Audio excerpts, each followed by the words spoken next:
Welcome back, y'all. What up, fool? Oh, okay. Yeah. I can't. Like a little... I'm like, oh no. No, we didn't lose it. It's fine. Oh, okay. Don't worry. We worked so hard to build this brand built on such a horrible foundation.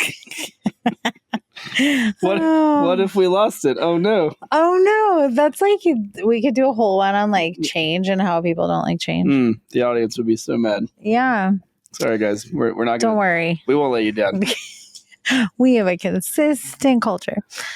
We're also not gonna leave you lonely. Is that a good segue? No, that sucks. I really wanted that to tie. That doesn't work. We're going to talk about overcoming loneliness today as a leader. I really wanted to have something cool there, but you don't do dad jokes. No. That was yeah. the closest dad joke I've ever heard out of your mouth. No. Oh, that was great. You're welcome. You heard it here first. My worst joke ever. No, that was maybe the closest to a joke. So of course I have a question. I love it. How do you know that you are lonely in leadership? Because I feel sad all the time. I feel like that couldn't happen because you're like someone who watches birds. Yeah, I don't. Give me more. So people are like, I like watching birds. I have no idea where you're going with this. Because I watch birds, I'm not lonely. You just know how to like occupy, like you like alone time. Oh, I do. So there's like a difference between alone time and being lonely. Oh, sure. So like, how is it like? What does that look like? Like, when do you feel, maybe a better question or the better way? See, power of the question, the power of the answer. That's better question. That way. They're like, why are you coming? You coming at me about my birds? There's nothing wrong with that. For the record, before anyone sends me a nasty email, it's Taylor@impactinitiative.com. Yeah. Also, email me there if you like to talk about birds. Well, that would be .network. There's a difference. Yeah. I purposely gave the wrong one. So, yeah, no, the question. Let me reframe the question. Power of the question, power of the answer. We're going to start over. The first 2.5 minutes of this have been a little rocky. Oh my God. Okay. I can't even talk. Right. Okay. So, what happens when you feel lonely? Like, when are you the most lonely in leadership? Mm-hmm. Because I feel like sometimes when we're the most lonely is when we have the most people around us. Mm-hmm. I think the distinction, I think that's great language. I think the distinction is whether or not you are supported by the people around you. So you can have a lot of people around you. I would say for me, when I have felt the loneliest, in leadership, it's when I had felt like I had the least support. Is there a difference between support and connection? I'd say that they are connected. Okay. Like I yes, there's a difference. Also, I don't know that you could truly have one without the other. Sure. Okay. Yeah. So I appreciate that. I hear what you're saying. I think that's a good, I see that as a building block of support. I would say that there, in the times that I felt the loneliest as a leader, I had a group of people around me, my team. I was in a founder role. This happened several times. Had brought these people around me. Had very little to no connection with them, despite what felt like a tremendous amount of effort to build that, which then also led to feeling like I had no support from those people because they were not connected to the mission, vision. We didn't share values. We've talked about this on previous episodes. I think they were more technician minded versus owner minded. But yeah, I think it's support. It's a really, really isolating place to be when you find yourself surrounded by all of these people who have told you that they're excited and committed to the thing that you've built to only feel like you're in a silo and it feels like no one is really interested in showing up for you. Yeah. The more I think about the difference between connection and support, I think support actually goes deeper, because I have had people not on our team, but in a different organization, I was super connected. But I wasn't supported by, and I did feel very lonely for me. I know. It's really, it is like, it's hard. Like, I want to make this conversation a little bit more light, so we're being a little bit funny about it, but it's like, it is a very challenging thing. Well, I think there's an inherent, I'm not saying it has to be this way. We're going to talk about how to solve this, but I do think that there is this kind of inherent isolation that comes with leadership, because you're the person at the top, like you're the pointy end of the spear, and we build these cultures that are supportive and collaborative, and those are very real things, and that is a perfectly that can exist. Also, all eyes are on you, and the inherent pressure that comes with that is very real, and so I think that there's always a bit of juxtaposition that occurs when you're in a leadership role, that if you're not careful, it's a pretty quick path to isolation. And I think it takes real effort. And from the leader's side of things, like we can, I'll speak for myself. Like, I have put myself there because of a few habits that I have, when I'm in stress, that only further isolate me from other people. Most specifically, my like being a workaholic. Yeah. It's pretty hard to keep up with you sometimes. Well, and no, like, to the extent that, like, I don't say that as a badge. Like, I do that when it's like manifested in a really dark way. I do that, but because I feel lonely, and I'm like, well, the only way to solve this is just to work my way out of it.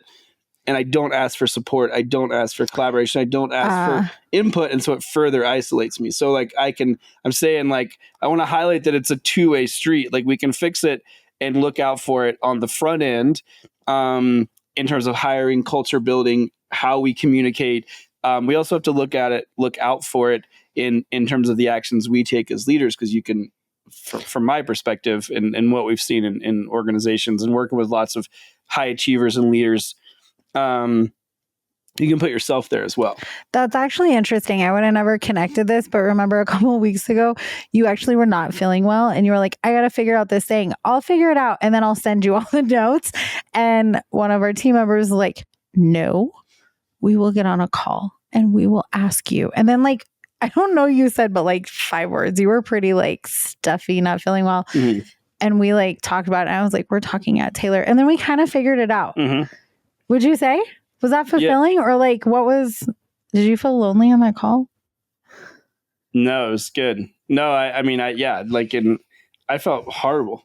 I know. I was like, there was a moment I was like, oh, this is not helpful for him. No, it was good. And then we came out the other side. Yeah, no, it came out the other side. I realized only kept probably later, like, how shitty I felt that day. I was like, oh, I have like a really high fever. Like, had like full body chills. You're like, let me go in a cave, die a little bit with this fever, and I'll figure it out and send you guys all the notes. I'm going to think about it, solve the problem, and send it to you, all while not feeling good. And luckily our amazing team was like, no, you're not doing that. We're going to hop on a call and we're going to figure it out. And her and I just talked, and you were just like, yeah. So that's what it can look like in real time, folks. That's what it can look like. Okay, I want to hop in because we've already been talking about this for a minute. But last thing, the thing that makes me feel the most lonely, I just thought of this, didn't think of it when we were talking about it to plan this. And if our team's listening, I'm not calling you out. This is a personal thing I'm saying, is when someone, you're like, I want to talk to you. And they're like, am I in trouble? You guys, I hate that so bad. I'm like, am I that scary? And like, I just feel like that's probably a moment I feel so, it's a moment. It's a mere moment.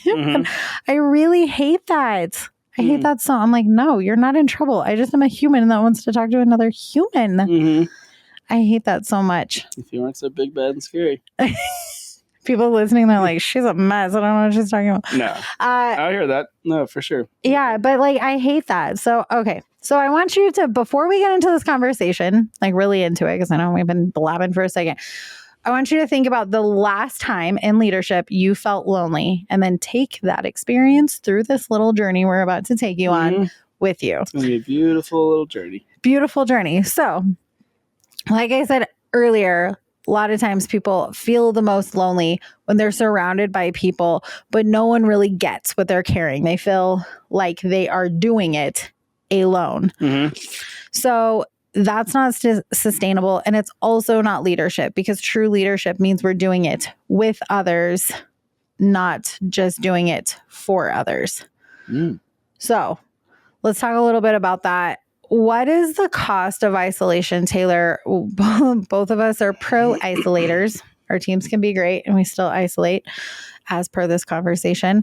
Let's talk about what is the cost of that? Where does that lead us? Mm-hmm. Into just pure darkness. Take it from me. And watching birds. Yeah. If you find me on my front porch watching birds, you know what's going on.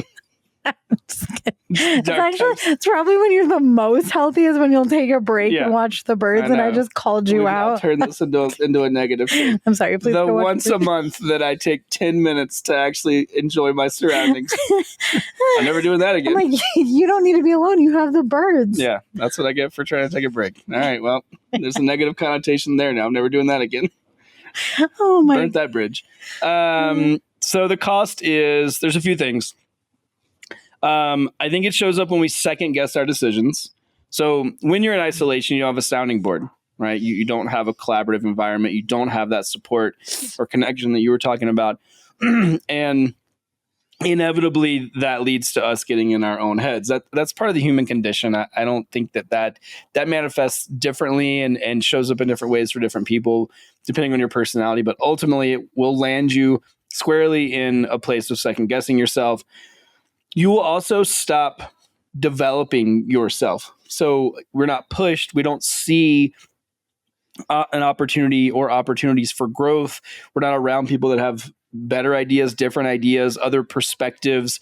That isolation really leads to stagnation, which if you are in a leadership role is quite possibly the worst thing that could happen to you, because your literal job is to continue to grow so that you can communicate the mission and vision and values and set others up for success and mentor them. The list goes on. So you're going to stop developing yourself. And then you're going to lead from burnout or ego. So the only real things that can exist in an isolated space are your ego and burnout, right? So you will eventually find yourself in a place of burnout. No one can sustain isolation and the workload required to move things forward. If we do feel like we can sustain that, that's your ego talking. So those two things are kind of piggyback off of one another. And certainly I know that when I have been burnt out, I'm driving from my ego. I'm like, no, I can do it. I can outwork. I have the best ideas. I have the things. I don't need to stop. I can, the list goes on. I'm literally going to stop this conversation right now. Oh no, Christine feels so seen. I'm like, no. Oh no. Yeah, I'm sorry. Hey, truth hurts. It really does. I'm going to go watch my fucking birds. Sorry. There was a personal connection moment. I was like, oh no. If you ain't got the birds, you ain't got nothing. Or you only got you in a little ego. Oh, your little ego. You know what birds don't care about? Ego. They will fly all around you and not give any Fs. Any Fs. So those are the three things. You're going to second guess your decisions. You're going to stop developing yourself. You're going to plateau personally. And again, you're going to lead from burnout or ego, and that's just not going to yield the results that you want. So now we're talking about the cost. What does it look like if we want to build an inner circle? If we want to if we recognize that isolation is not the answer, if we recognize that isolation is only gonna further kind of bolster or push us to drive from ego, it's going to lead to burnout. How do we build our inner circle? Well, you start with watching Cinderella and realize that every great leader needs some friends. Ooh. Maybe they're the birds and little chipmunks. Also, they might be a mentor. Mm-hmm. So there's a couple of things we look at when we think about your inner circle. And if you've done any of our work or you've been to any of our events, we talk a lot about the ripple of influence. And every great influential person has a productive and supportive inner circle. And so typically I like to think about that as your top 3. Like, what's that movie? Not Cinderella. What's that movie that he's like the inner circle? You're either in the circle. Oh, Meet the Fockers. He's like, you're either in the circle of trust or out of the circle of trust. And once you get in, you can't get out easily. And once you're out, you never get back in. Think about it like that, folks. Okay. No, I'm just kidding. Maybe not that intense. But you want your core 3 people. So think about this as mentors that maybe are a few steps ahead of you. That's a great person to make sure that you have that inner circle. They can give you sound advice. Someone you look up to their advice. I always like to say, I'm not going to take advice from someone who I don't like their fruit. Like if I don't like the fruit of your life, I'm probably not going to take your advice. Because if we take advice from people who we don't like the results that they have, we're probably going to get similar results. So just think about that. A peer network who tells us the truth. So we have a great peer network if you guys don't have one. But this is why we created our peer coaching groups and our groups for coaching is because peer networks, they actually have results and they're really, really helpful. Typically because they're in a similar season, they're doing similar things and they're going to tell you the truth. And sometimes misery loves company. So there is that. You just feel a little more seen. A sounding board. So the last one is just like that core sounding board. A lot of times we're this for people. I would say that's like one of the number one reasons people hire us is because they need a sounding board and they need someone to bounce ideas off of.